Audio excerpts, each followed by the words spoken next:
welcome everybody. So please have a warm welcome for Nadja performing on her lyre some medieval songs.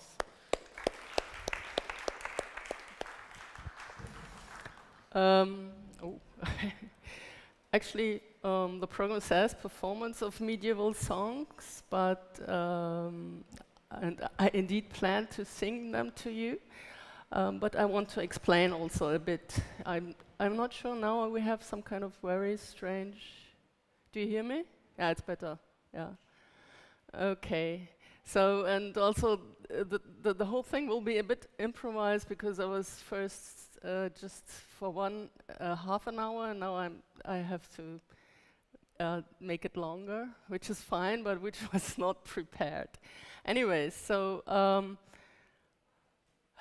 I plan to sing 4 songs of 3 composers, and these 3 composers are all female medieval composers.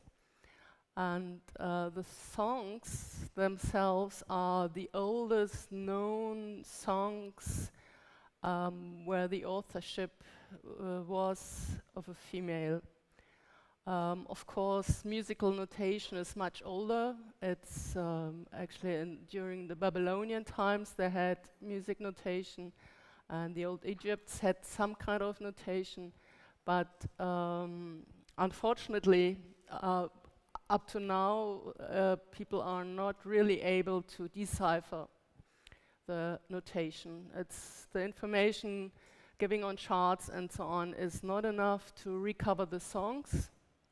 And so the oldest songs are about 200 before BC, where the notation can be recovered and replayed, and the information there is pretty thorough. The rhythm is not notated, but one can recover the rhythm by the words. For example, if it's a song. And I'm coming back to that later. And my motivation to make this choice for these old songs is because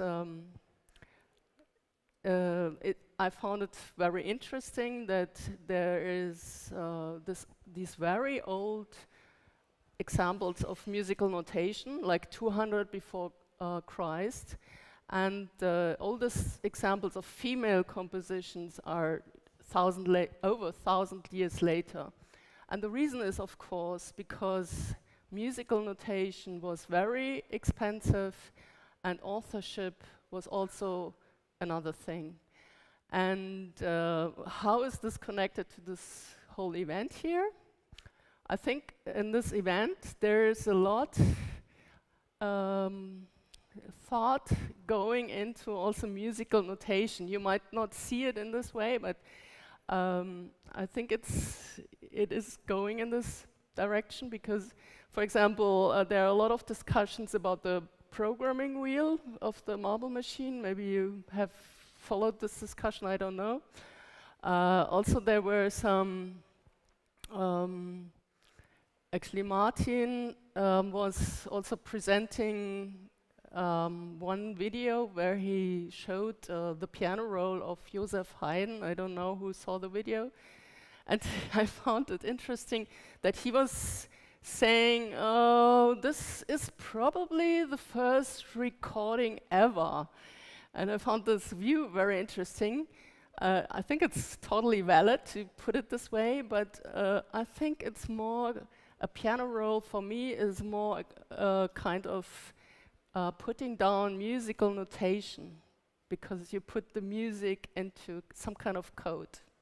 So it's an interesting thing. And so this is why it's also, a question of social interaction, and I want to highlight this a bit with this talk and the songs from these women composers. And the music was not only the musical notation was not only very expensive in some sense. Yeah, you needed to have some writers who were able to code in some sense. But there was also this thing that you needed some kind of support. First for paying, of course, the people who do the music, but also for being an author.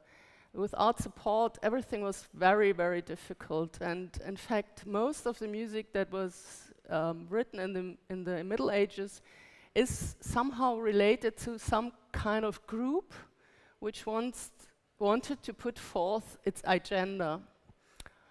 So, for example, the troubadour. I don't know how much know about this kind of style or historical thing in the Middle Ages. The troubadour were people who were singing songs mostly to nobility and about nobility. These kind of songs were mostly love songs, actually, but love in a more transcendental way. So it's sexual love was not so important there. It was more this kind of like transcendental, courtly. It's called courtly love, and almost to an extent that you might call it praising. Yeah, it was kind of praising. So this was the group of noble people in Europe who sort of made this music, and in some sense they were having fun with it, but they also put forth some kind of agenda. Likewise, on the church side, so which was, by the way, also quite dominated by the nobles, but different kind of nobles, and they were sometimes in competition. And on the church side, there were also a lot of praising. So a lot of the music which was written at this time was about praising some priest or some saint. So yeah, this was a very important thing. And if you did this, if you, so to say, spoke for a community, then you were supported, and you could be an author or not. If you were outside of a community, for example, like the minstrels, or they are called clerici vagantes, the vagants. The vagantes were, so to say, poor academic postdocs zooming around Europe for jobs.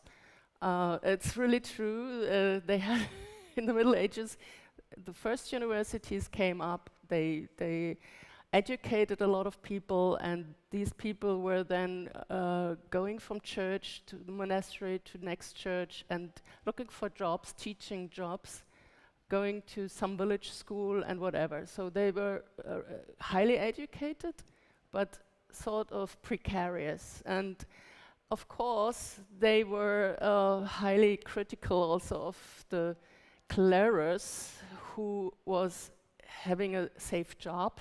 And so they wrote a lot of critical songs, and I can only recommend to you to read the Carmina Burana. I don't know who knows this. Maybe there's also a music form by, for example, by Karl Orff, or some other bands, actually Corvus Corax, maybe some know them, a middle-aged band, they have also some performance. So there are some bands and composers who put this into music.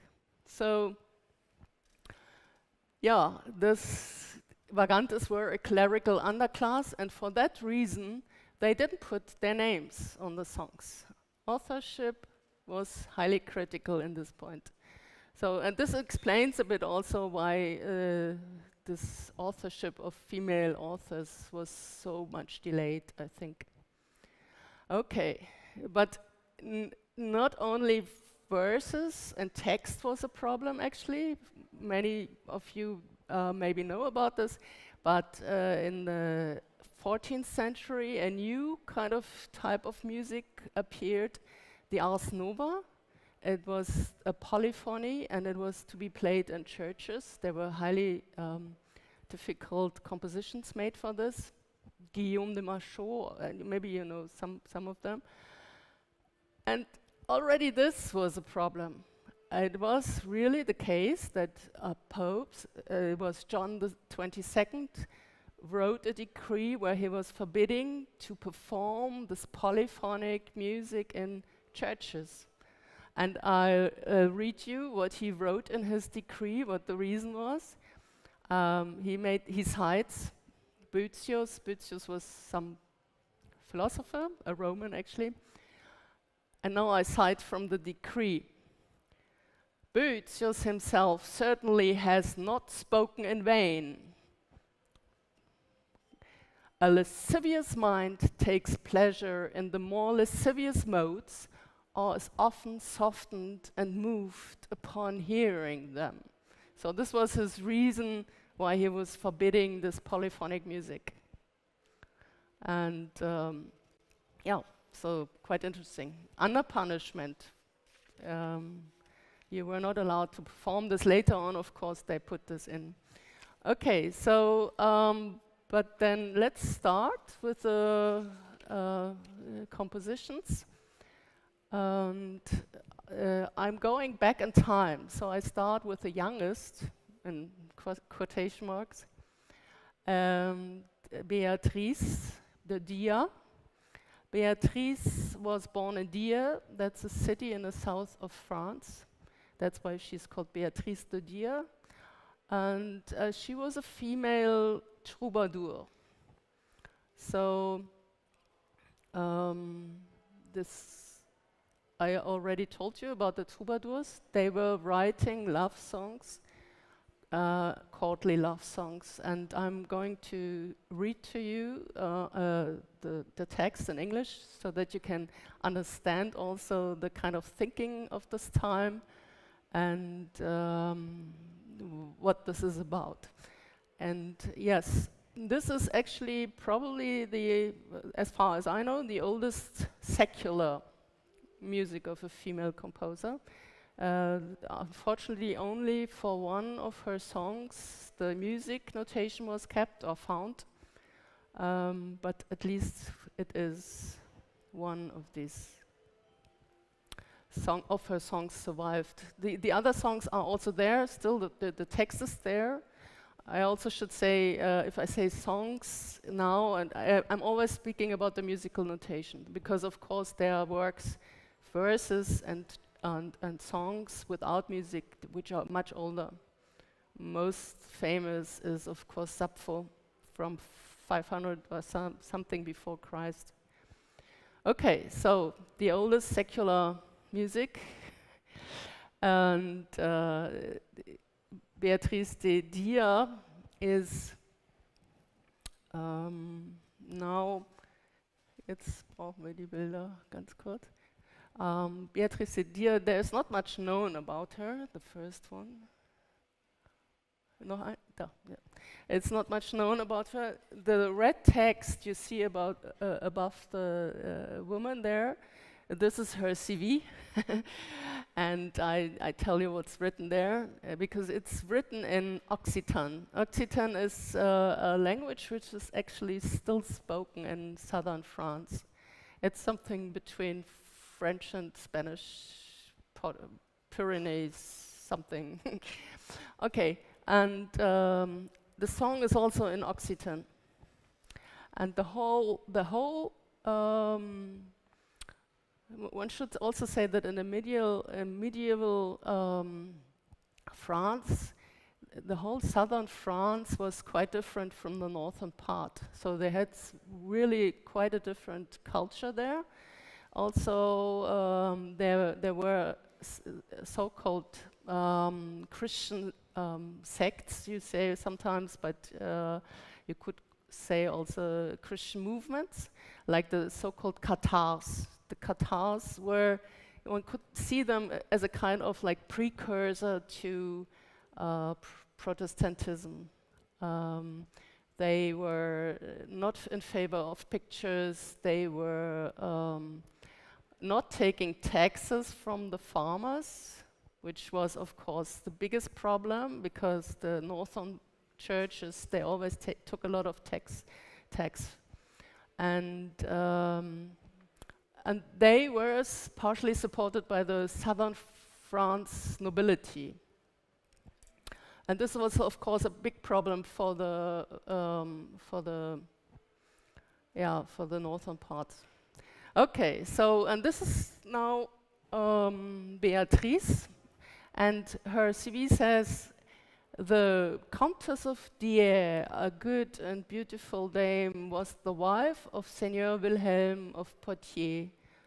She fell in love with Seigneur Rimbaud d'Orenga, and she made a lot of nice songs for him. So just imagine, this is your CV, oh my God. Okay, so let's go. I'm first reading to you the song text. I must sing of what I do not want. I'm so angry with the one whom I love, because I love him more than anything. Mercy nor courtesy moves him, neither does my beauty or my worthiness, nor my good sense. For I am deceived and betrayed, as much as I should be if I were ugly. I take comfort because I never did anything wrong, friend, towards you in anything. Rather, I love you more than Seguin did Valenza. And I'm greatly pleased that I conquered you in love, my friend, because you are the most worthy. You are arrogant to me in words and appearance, and yet you are so friendly towards everyone else. I wonder at how you have become so proud, friend, towards me, and I have reason to lament. It is not right that another love take you away from me, no matter what is said or granted to you. And remember how it was in the beginning of our love. May Lord God never wish that it was my fault for our separation. The great prowess that dwells in you and your noble worth retain me, for I do not know of any woman far or near who, if she wants to love, would not incline to you. But you, friend, have such understanding that you can tell the best. And I remind you of our sharing. My worth and my nobility should help me, my beauty and my fine heart. Therefore, I sent this song down to you so that it would be my messenger. I want to know, my fair and noble friend, why you are so cruel and savage to me. I don't know if it's arrogance or ill will. But I especially want you, messenger, to tell him that many people suffer for having too much pride. Okay, so this is the nobility, spending their time. And this next picture, please. This is Beatrice. So I'm going to sing this song, and then I say a little bit more about the politics, and we come to the next composer. So, let's see. Do you hear this? There was no microphone stand, unfortunately.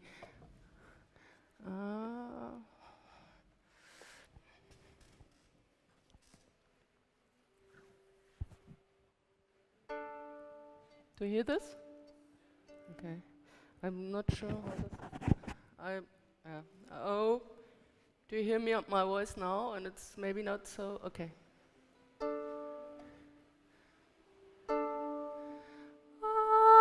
Tanta merda, so che io non vorria. Sorry, I have my stand. Sorry. Santa merda, so che io non vorria. Con me rancor da lui.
nostrum morio Domne Deus volila can culpa siae departiments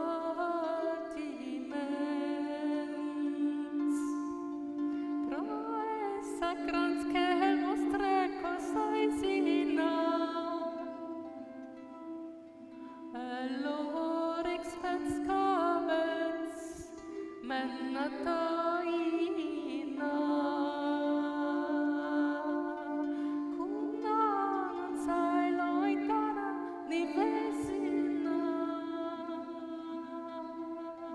si vol amar vos nos si acclina mas vos amics carets pentavina que benda vats fanones c'est la plus fina membre vostat nostres partiments vale videos praxemas paraces ema poitatse plus mos fins corages perché vos man laiones vostres trages esta chanson que me siam messages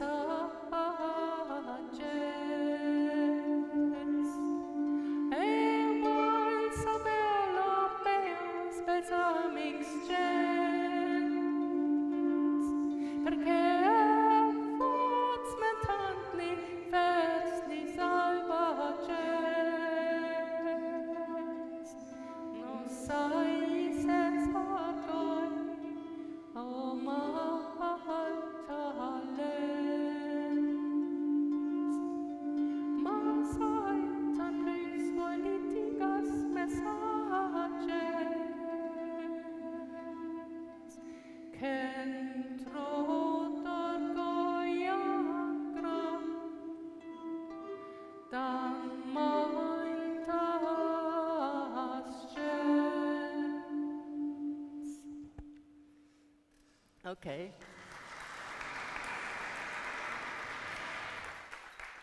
So it was very long, but yeah, it was of course supposed to carry a message over.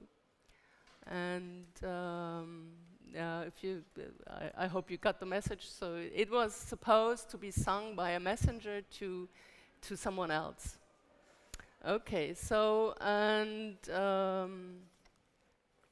in fact, I already talked to you about the politics at this time. In fact, the Catars I was talking about were,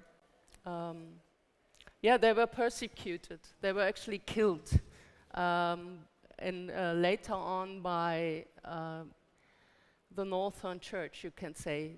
I don't know whether you know this, but there was a crusade within Europe also, not only to Jerusalem, but also there were crusades in Europe, and one was to kill the Catars. And this next image shows how the Catars were thrown out of Carcassonne, and really hundreds of thousands were killed.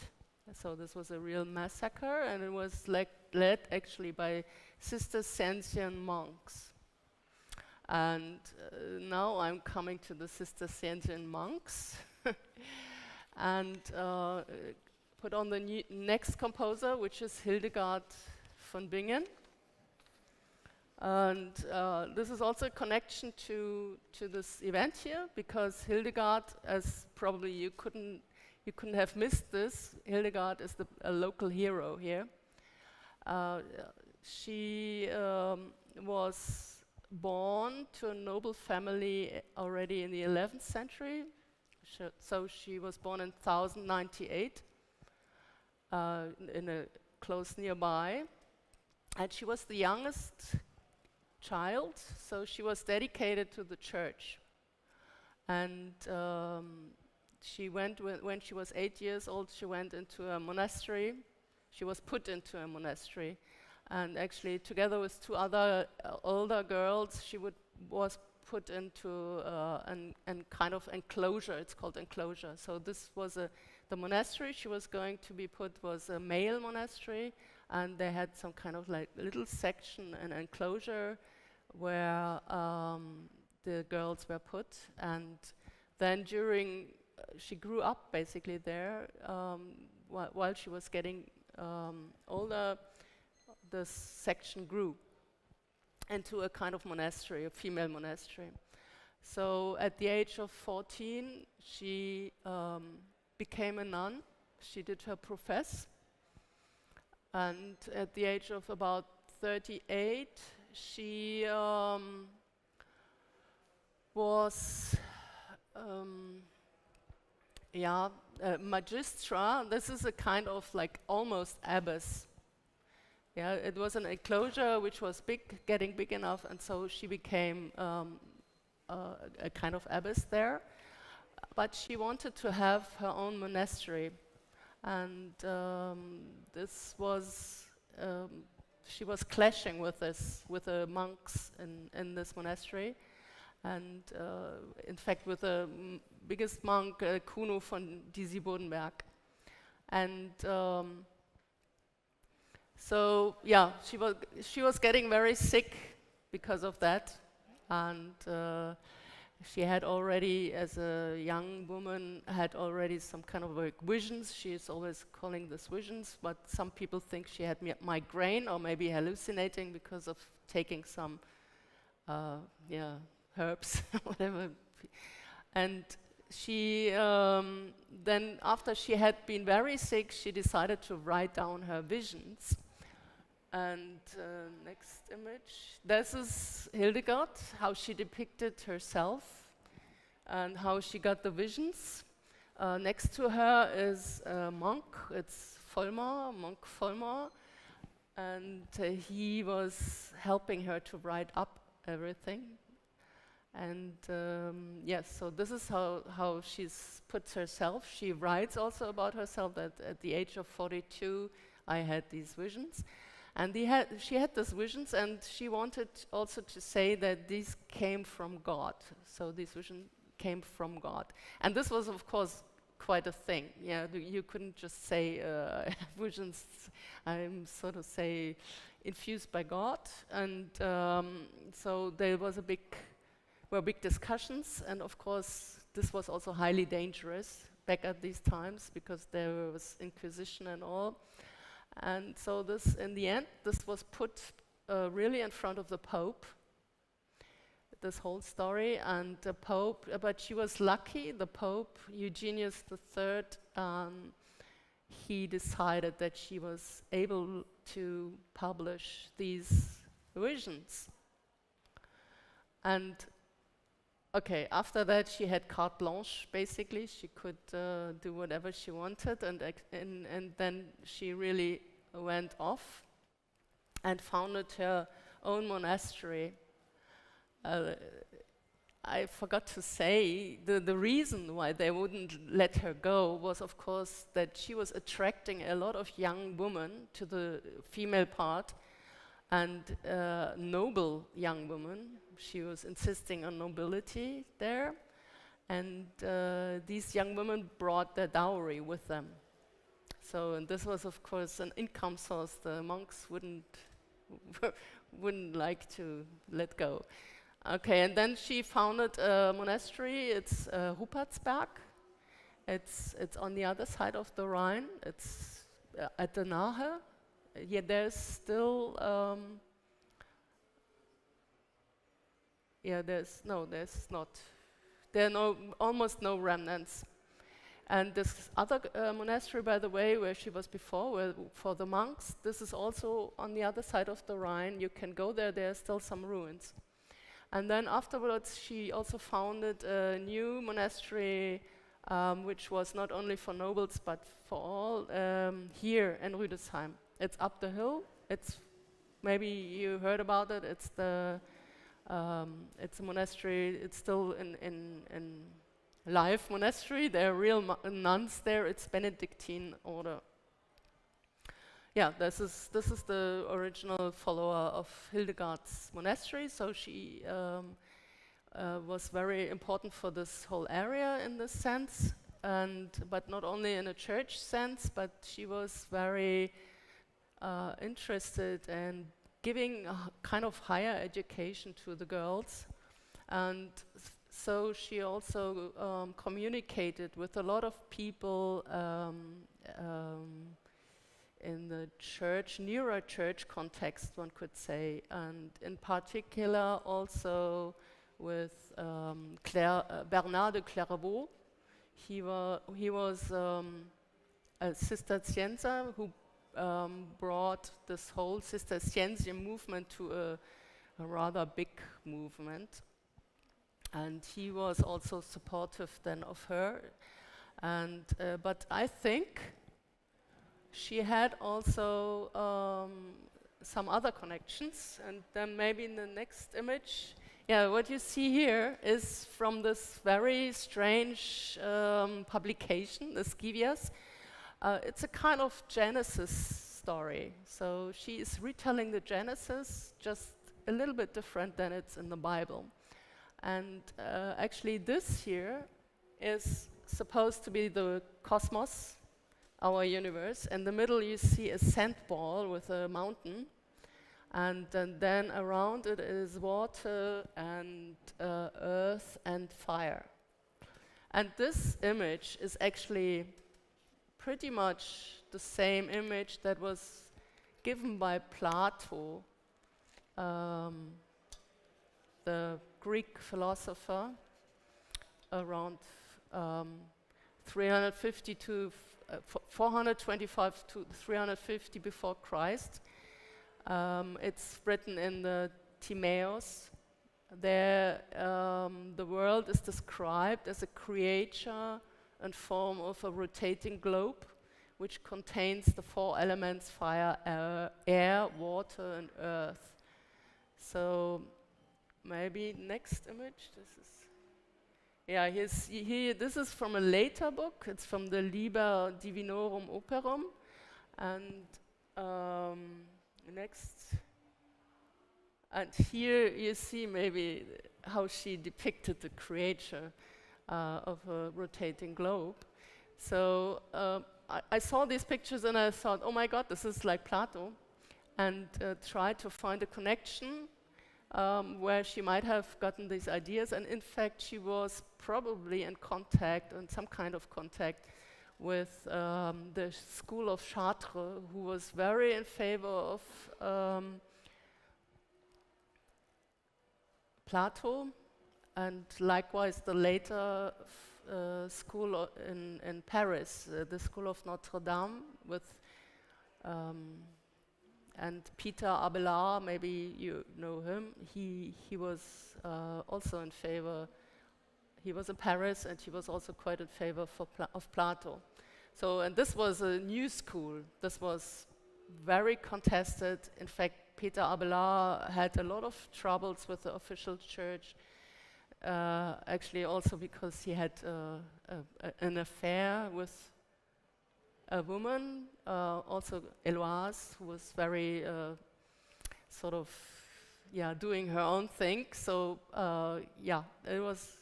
it was more a kind of like community of people who were trying out new things, trying to understand what the old people wrote, and so on. Okay, so this is something of Hildegard you maybe have not heard yet. And actually I also think, maybe I say this, I don't know how much time I have left. Maybe not. Okay, there's some other things, but I will now sing a song by Hildegard, which I like a lot. She wrote a lot of praisings about some other people, priests, but this song is an abstract song. It's about wisdom. And it says, "O strength of wisdom, who circled, enclosing all, in one life-giving path. 3 wings you have, one soars to the heights, one distills its ascents upon the earth, and the third is everywhere. Praise to you as is fitting, O wisdom." So,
okay, so this is Hildegard, and now we go back in time even more to a Byzantine nun, Cassia.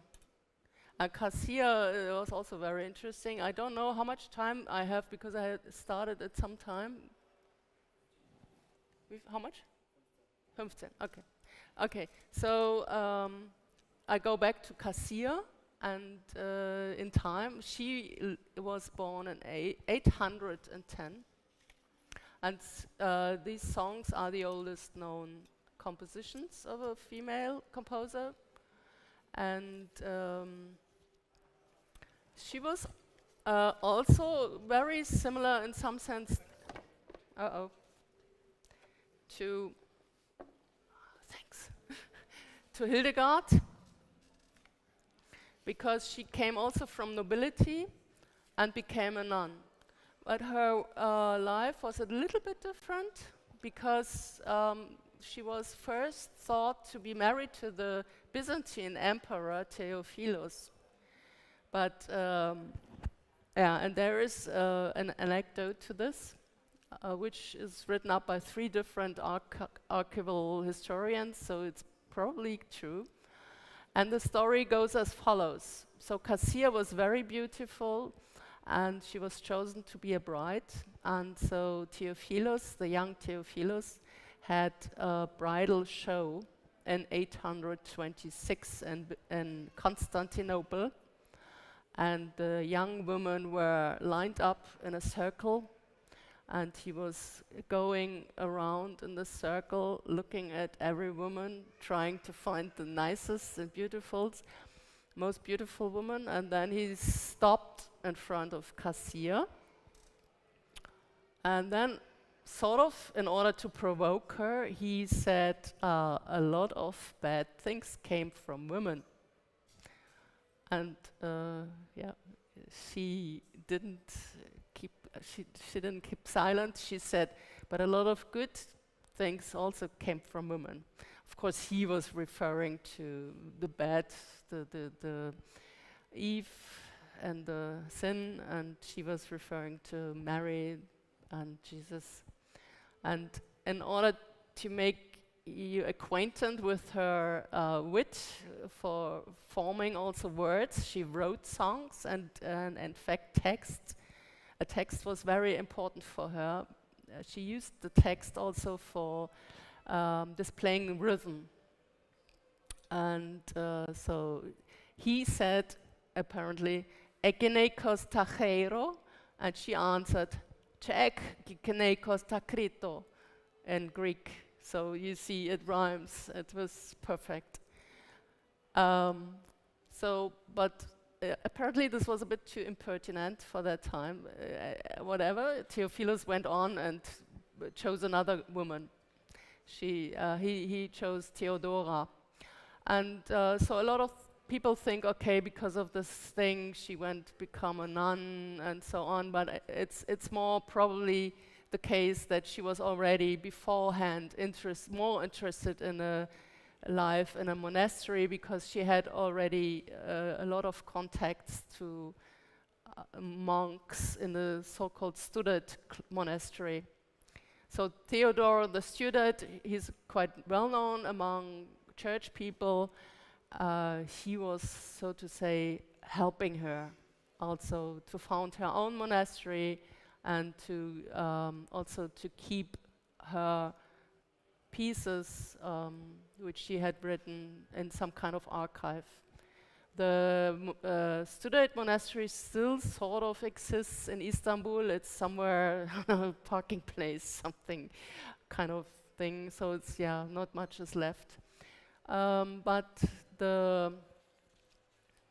this Cassia then became very well known for her music, and in fact a lot of her pieces made it even into the Orthodox liturgy. Yeah. So the second song I'm going to sing is part of the liturgy of the 8th of December. And and she is actually very interesting, the patron of the sex workers. So when she's doing her liturgy, when her song is in the liturgy, then a lot of, apparently, I don't know, I never saw this, but apparently a lot of sex workers come on this day to church. So yeah, this is what's talked about Cassia, I don't know. And the interesting part is that also this political side was back in this time. They had a similar conflict, like the conflict with the Cathars. There was the Theophilos was a so-called iconoclast, so he was forbidding images in monasteries. And he actually, although he wanted to marry originally her, did actually then punish her for not being an iconoclast and for making the case for images and icons in a church context. Yes, and she was scourged by a lash because of that. So, hard times. And in fact, when he died, in 842, his young son changed the whole thing. So he was together with his mother, Theodora, then actually a rather fervent actor against these people. And for example, the so-called Paulicianer, who were also some kind of like precursor to Protestantism, and who were also in some sense similar to Muslims, because you can see Muslims as a kind of Abrahamic branch. And the Paulicianer were another branch, and they were also against pictures and make a more modest life and these kind of things. And Theodora was also persecuting these people really violently, and that's Cassia. And the next picture, this is the persecution of the Paulicianers, so hard times. And maybe back, ein zurück, hallo? Ein zurück, ja. Nee, ein zurück, yeah. So, yeah, okay. So now you know a little bit about the context of Cassia, and I'm now singing a song. I don't bring the text, but it's basically telling the story of Pelagia, who was a sex worker, and she went one day to Holy Mass, and after the Holy Mass she was convinced she has to quit her job, and she became a monk. Yes, a monk. She, she dressed up as a man in Jerusalem and was a monk then. Very strange story, but it's so. Okay, so I'm singing this.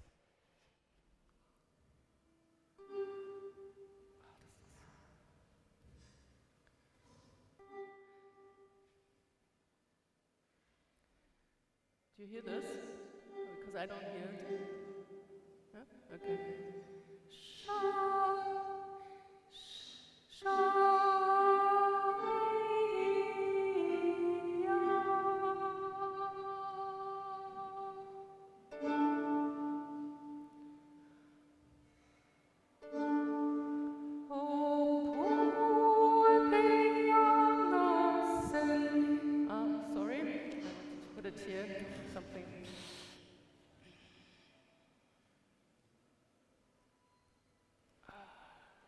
Because it's, yeah, okay, sorry.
That is the song.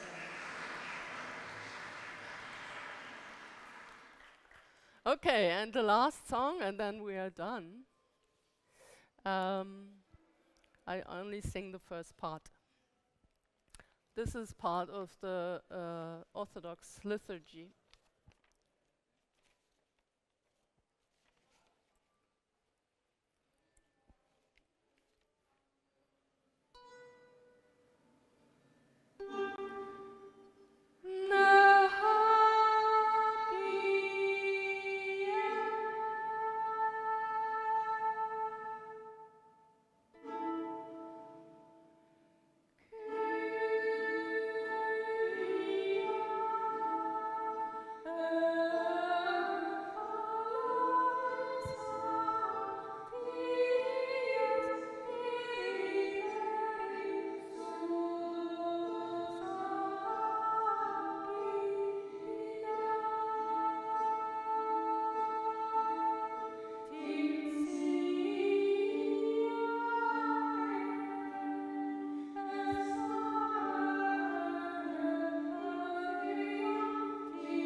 Okay, thank you.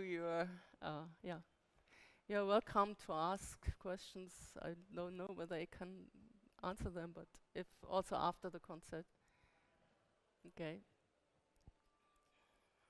Thank you for coming and keeping so much patience.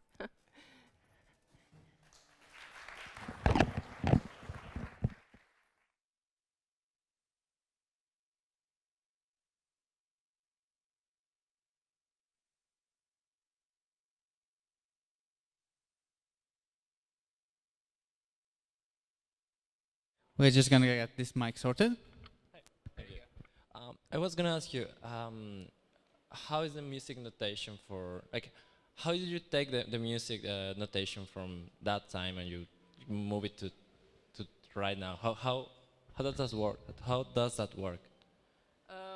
So I didn't do it. I was already taking musical notations from others who did the work for me, so to say.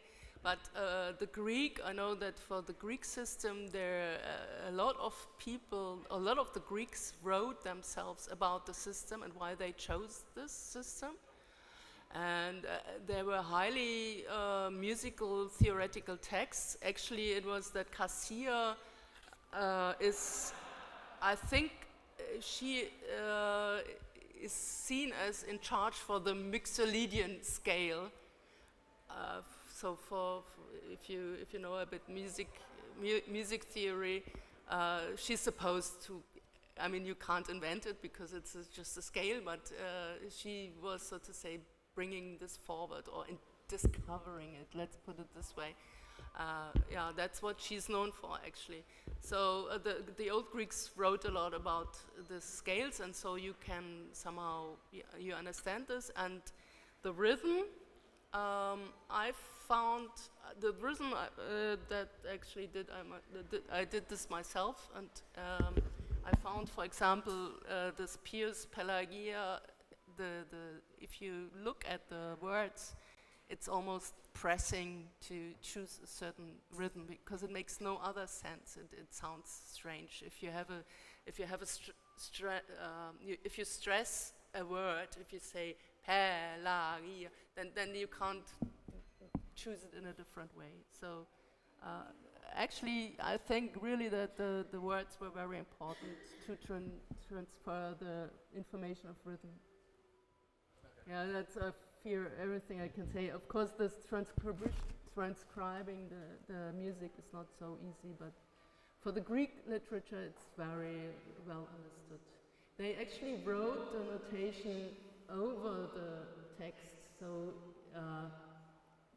actually they found an old papyrus just lately, and the historians didn't know what the strange marks were until someone came and told them, well, this is musical notation.